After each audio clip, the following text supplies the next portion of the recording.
So Pontius Pilate writes the sign and he attaches it.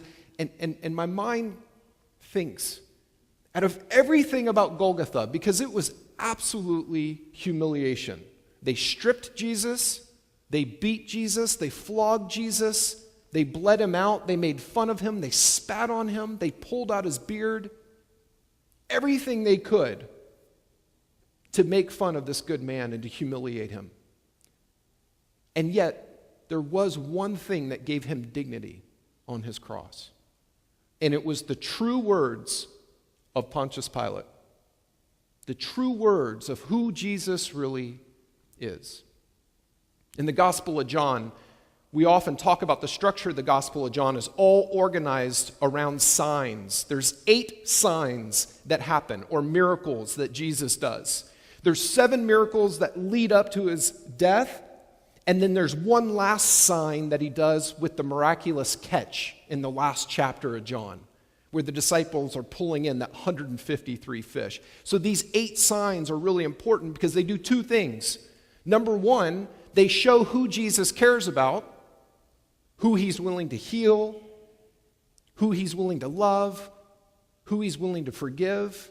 These are miracles like turning water into wine, pulling fish out of the sea, raising Lazarus back to life. They show who Jesus is willing to heal, but they also point to who Jesus is. They point to you and I and his love for us, but those signs point back to him and the power he truly has. And that's the way signs are supposed to work. And 16 times in the Gospel of John, he uses signs referring to those 8 miracles, but there's 2 other references to the word sign, and it's Pilate's wooden sign. It's big. It's on the top of a cross, and it's like it's screaming out to us in neon lights. Do you understand what's going on here? Do you remember all those signs, all those miracles that Jesus was doing and how it pointed towards his love for you? And it pointed to who he really was? This sign's the same. 2 times in this chapter, this sign is mentioned, pointing to who Jesus really is, and also pointing out what's really happening on the cross. The healing, the love that you and I need. This is like the other miracles. It's just on steroids, and it's for the whole world. I was thinking a bit more about the sign, and I just thought about wood throughout the Bible, how important wood is in the Bible. Jesus had to drag his wood up to the mount to be crucified, and he was so exhausted by the end that he needed a little help from Simon of Cyrene.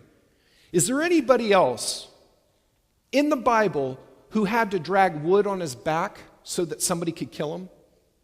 And not only that, but dragged it to the exact same spot, Mount Moriah, the exact same spot where Jesus' cross was placed. Young Isaac.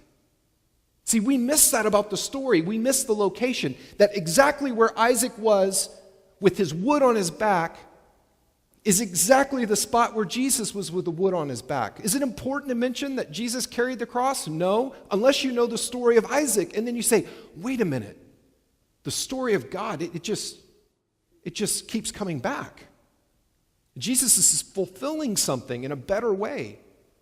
God, maybe when he's told Abraham, don't sacrifice your son, I will provide the sacrifice. Maybe God was literally going to provide the sacrifice in that very spot. Not the ram in the thicket, maybe his very own son.